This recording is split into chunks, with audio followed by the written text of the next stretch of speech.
Chapter 26, the 13th of October. At 10 o'clock in the morning of Wednesday, the 13th of October, Anthony Cade walked into Harrige's Hotel and asked for Baron Lolopretzel, who was occupying a suite there. After suitable and imposing delay, Anthony was taken to the suite in question. The Baron was standing on the hearthrug in the correct and stiff fashion. Little Captain Andrew, equally correct as to the demeanour, but with a slightly hostile attitude, was also present. The usual bows, clicking of heels, and other formal greetings of etiquette took place. Anthony was, by now, thoroughly conversant with the routine. "You will forgive this early call, I trust, Baron," he said cheerfully, laying down his hat and stick on the table. "As a matter of fact, I have a little business proposition to make you." "Ha, is that so?" said the Baron. Captain Andrew, who had never overcome his initial distrust of Anthony, looked suspicious. "Business," said Anthony, "is based on the well-known principle of supply and demand. You want something, the other man has it. The only thing left to settle is the price." The Baron looked at him attentively and said nothing. "Between a Czechoslovakian nobleman and an English gentleman, the terms should be easily arranged," said Anthony rapidly. He blushed a little as he said it. Such words do not rise easily to an Englishman's lips, but he had observed on previous occasions the enormous effect of such phraseology upon the Baron's mentality. True enough, the charm worked. "That is so," said the Baron approvingly, nodding his head. "That is entirely so." Even Captain Andrew appeared to unbend a little, and nodded his head also. "Very good," said Anthony. "I won't beat about the bush any more." "What is that you say?" interrupted the Baron. "To beat about the bush? I do not comprehend." "A mere figure of speech, Baron. To speak in plain English, you want the goods, we have them. The ship is all very well, but it lacks a figurehead. By the ship, I mean the loyalist party of Czechoslovakia. At the present minute, you lack the principal plank of your political programme. Your mind is a prince. Now only supposing, that I could supply you with a prince." The Baron stared. "I do not comprehend you in the least," he declared. "Sir," said Captain Andrew, twirling his moustache fiercely, "you are insulting." "Not at all," said Anthony. "I'm trying to be helpful. Supply and demand, you understand. It's all perfectly fair and square. No princes supplied unless genuine sea trademark. If we come to terms, you'll find it's all quite right. I'm offering you the real genuine article out of the bottom drawer." "Not in the least," said Baron declared again. "Do I comprehend you?" "It doesn't really matter," said Anthony kindly. "I just want you to get used to the idea. To put it vulgarly, I've got something up my sleeve. Just get hold of this.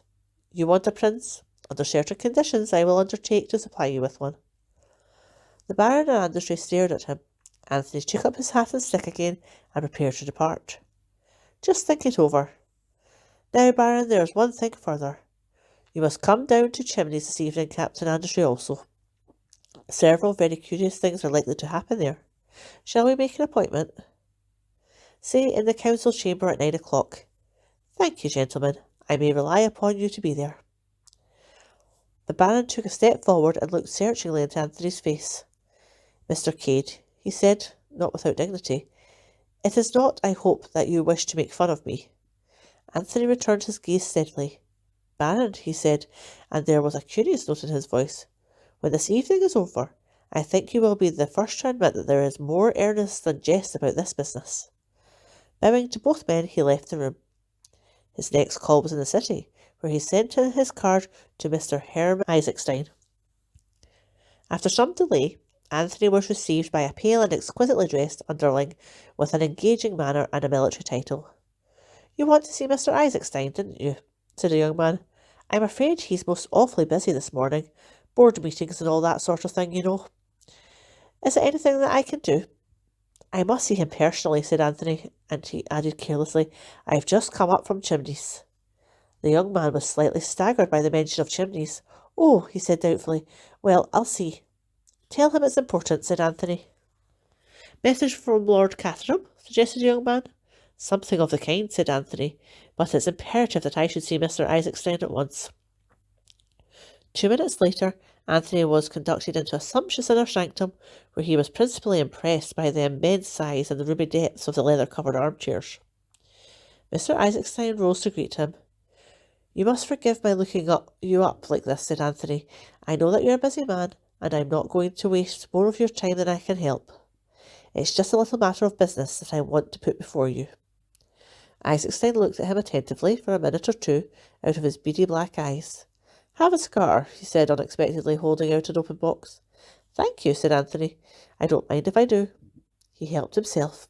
It's about the Slovakian business, continued Anthony, as he accepted a match. He noted the momentary flicking of the other's steady gaze. The murder of Prince Michael must have rather upset the apple cart. Mr. Isaacstein raised one eyebrow and murmured, Ah, interrogatively, and transferred his gaze to the ceiling. Oil, said Anthony, thoughtfully surveying the polished surface of the desk. Wonderful thing, oil. He felt the slight start of the financier gave. Do you mind coming to the point, Mr. Cade? Not at all. I imagine, Mr. Isaacstein, that if those oil concessions are granted to another company, you won't be exactly pleased about it. What's the proposition? Asked the other, looking straight at him. A suitable claimant to the throne, full of pro-British sympathies. Where have you got him? That's my business. Isaacstein acknowledged the retort by a slight smile. His glance had grown hard and keen. The genuine article? I can't stand for any funny business. The absolute genuine article. Straight? Straight. I'll take your word for it. You don't seem to take much convincing, said Anthony, looking curiously at him. Herman Isaacstein smiled. I shouldn't be where I am now if I hadn't learned to know whether a man is speaking the truth or not, he replied simply. What terms do you want? The same loan on the same conditions that you offered to Prince Michael. What about yourself? For the moment, nothing, except that I want you to come to Chimneys tonight. No, said Isaacstein with some decision, I can't do that. Why? Dining out. Rather an important dinner. All the same, I'm afraid you'll have to cut it out for your own sake. What do you mean? Anthony looked at him for a full minute before he said slowly, Do you know that they found the revolver, the one Michael was shot with? Do you know where they found it? In your suitcase. What? Isaacstein almost leapt from his chair. His face was frenzied. What are you saying? What do you mean?